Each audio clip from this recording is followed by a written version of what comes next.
بسم اللہ الرحمن الرحیم نحمدہ و نصلی و نسلم علی رسولہ الکریم اما بعد۔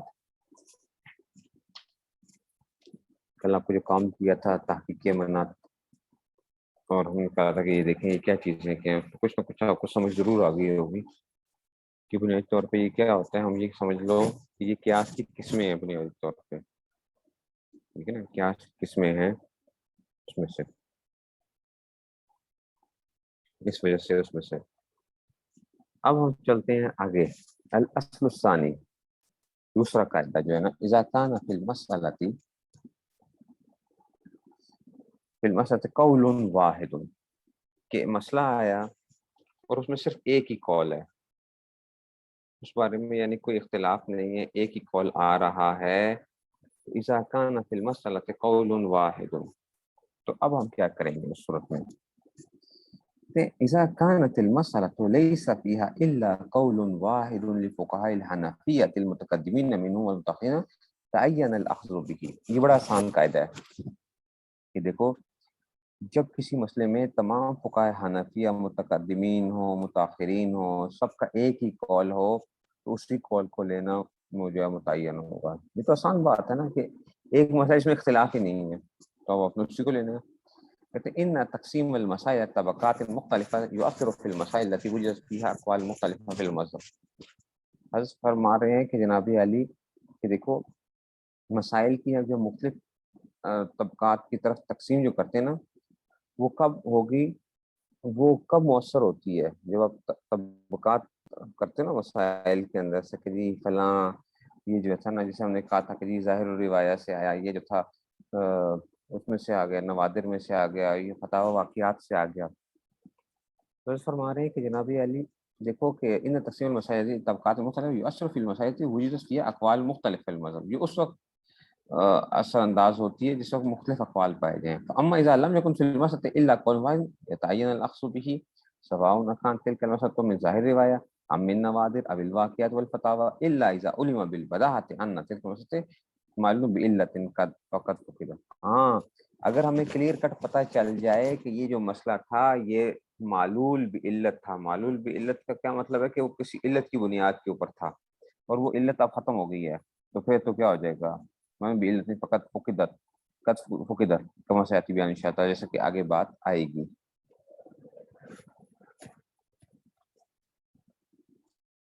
اب آ جائے جی الاصل الثالث، تیسرا قاعدہ آ گیا۔ تیسرا قاعدہ کیا کہتا ہے جناب؟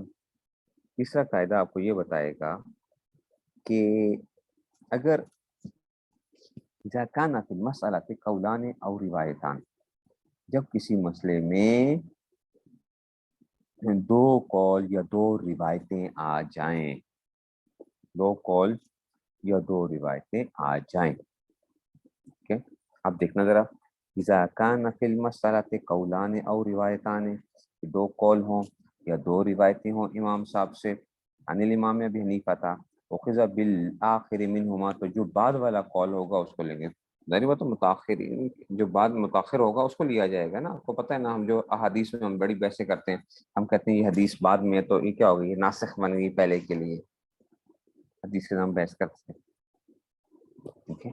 تو کہتے ہیں اخذ بالآخر منہما او بما ثبت اختیار من قبل الامام، یا جس کا ہمیں دو قول تھے لیکن ہمیں یہ پتہ چل جائے کہ خود امام صاحب کے اختیار کرنے سے ثابت ہو کہ امام صاحب نے یہ مسئلہ خود اختیار کیا تھا۔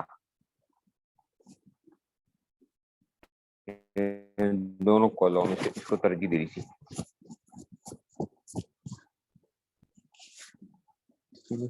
اب دیکھیں گے وَإِن لَّمْ يَثْبُتْ مِنْهُ اخْتِيَارٌ، اور اگر امام صاحب کی طرف سے اختیار ثابت نہ ہو، ترجیح ثابت نہ ہو امام صاحب کی طرف سے، وہ کہتے ہیں امیلا بمختار الامام یوسف، تو پھر اس کو اختیار کیا جائے گا جس کو امام یوسف نے اختیار کیا تھا۔ ثم بمختار الامام محمد، پھر اس کو اختیار کیا جائے گا جس کو امام محمد نے اختیار کیا تھا۔ ثم بمختار الظفر والحسن بن زیاد رحمہ اللہ تعالیٰ، پھر اس کو جس کو ظفر اور حسن بن زیاد رحمہ اللہ تعالیٰ نے اختیار کیا تھا۔ اما اذا کان هناك اختلاف بین اختیار ابی حنیفہ اختیار صاحبین، اچھا اب ایک اور نئی بات آ رہی ہے، کہتے ہیں اگر کیا ہو کہ اگر امام ابو حنیفہ اور صاحبین کی ترجیح کے درمیان میں اختلاف ہو جائے، اذا ہناک کا اختلاف بین اختیار ابی حنیفہ اختیار صاحبین، کہ ترجیح کس کو دی تھی؟ امام صاحب نے اس کو ترجیح دی تھی یا ٹھیک ہے، اور صاحبین نے دوسری چیز کو ترجیح دی تھی، دوسرے قول کو ترجیح دی تھی، پھر کیا کریں گے؟ کہتے ہیں فَإِنْ كَانَ الْمُفْتِي مِنْ أَهْلِ الْاجْتِهَادِ، تو اگر مفتی کیا ہے اہل اجتہاد میں سے ہے تو یتخیر، تو پھر کیا دیجیے اختیار دیا جائے گا۔ وَإِن لَّمْ يَكُن مِنْ أَهْلِ الْاجْتِهَادِ، اگر وہ اہل اجتہاد میں سے نہیں ہے، یاخذ بقول الامام ابی حنیفہ تعالیٰ، تو پھر کیا کرے گا؟ امام صاحب نے جس قول کو ترجیح دی ہوگی اسی قول کو لے لے گا۔ یہ چیز سمجھنا چاہیے، ذرا یہ پیچیدہ مسئلہ ہے، ذرا یہ پیچیدہ ہے ذرا مسئلہ، اس کو ذرا سمجھنا، ٹھیک ہے؟ پہلے سمجھ جاؤ۔ اچھا پہلے تو اپنے پاس لکھو، لکھ لو اپنے پاس۔ امام شافعی رحمۃ اللہ علیہ، شافعی اور احناف کا نا تھوڑا سا اختلاف آتا ہے قول اور روایات سے کیا مراد کیا ہوتا ہے اس میں سے۔ شافعی حضرات جو ہے نا، امام شافعی کے اقوال کو روایات کہتے ہیں۔ امام شافعی کے اقوال کو کیا کہتے ہیں؟ روایات، جو ان کے اقوال آتے ہیں۔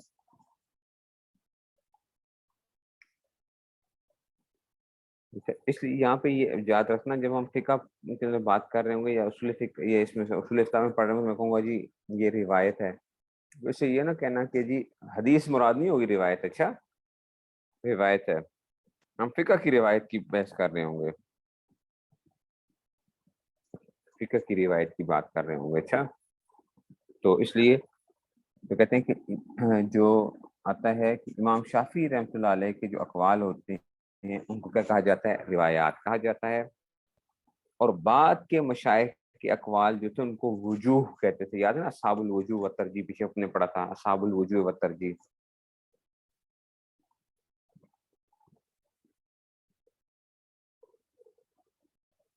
امام شافعی کے اقوال کو روایات کہا جاتا ہے، اور جو بعد کے ان کے امام شافعی کے شاگردوں میں سے جو بعد میں جو آتے تھے، جو ہم نے مشائخ وغیرہ، ان کو کہتے ہیں وجوہ،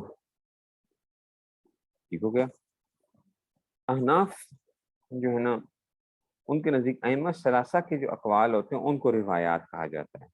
ائمہ ثلاثہ کے جو اقوال ہوتے ہیں ان کو کہا جاتا ہے روایات کہا جاتا ہے، اور بعد کے علماء کو کیا کہا جاتا ہے؟ اقوال کہا جاتا ہے۔ بعد کے علماء کے آراء کو کیا کہتے ہیں؟ اقوال کہتے ہیں، اچھا اقوال، قول، روایات، اور ائمہ ثلاثہ کے جو قول ہوتا ہے اس کو روایات جو اپنے اقوال جو ہوتے ہیں ان کو روایات، اور امام وغیرہ کو اقوال کہا جاتا ہے۔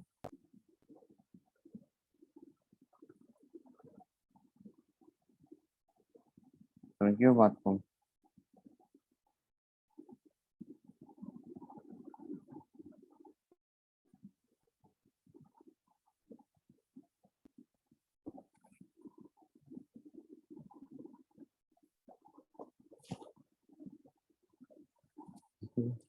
اب اس کو تھوڑا سا دیکھیں گے ذرا، اب اس کو ہم سمجھیں گے ذرا چیزوں کو، اب اس لیے میں نے لکھوایا تاکہ اب دیکھنا اس کو کیا ہوگا، کیا فرق کیا پڑے گا، ہے مشکل جگہ ہے، ذرا وہ اور سے سننا ہے ذرا۔ کہتے ہیں جی الواقع انہ قد تنسب الی الامام ابی حنیفہ رحمۃ تعالی اقوال او روایات کثیرہ۔ کہتے ہیں کہ جناب علی، الواقع کہ جو کبھی کبھار کیا ہوگا، ایسا ہوگا کہ انہ قد تنسب الی الامام ابی حنیفہ اقوال، کہ امام صاحب کی طرف بہت سے اقوال یا روایات منسوب کی جائیں گی، بہت سے اقوال یا روایات منسوب ہوتی ہیں، اور ربما تبدو متعارضہ، اور بسا اوقاتوں میں کیا ہوتا ہے؟ تعارض بھی ہوتا ہے۔ آپ نے سنا بھی ہوگا کہ امام صاحب کا ایک قول یہ ہے، امام صاحب کی جو ہے نا یہ اس میں سے وہ آیا ہے، امام صاحب سے یہ روایت بھی آتی ہے، یہ روایت بھی آتی ہے۔ تو قول اور روایت کو سمجھنا ضروری ہے، اچھا پھر اس سے ذرا بات سمجھیں گے ہم۔ تو قول امام صاحب کا یہ قول بھی ہے، امام صاحب کی ایک روایت یہ بھی ہے، ابھی ذرا دیکھتے ہیں اس کو ذرا، پھر دوبارہ میں اس کو فٹ کریں گے اس کو۔ کہتے ہیں وہ بھی وَلَهُ حالات، اس کی کئی حالتیں ہوتی ہیں، جب آپ کہتے ہیں نا امام صاحب کے اقوال یا روایات آ رہی ہیں اس میں سے،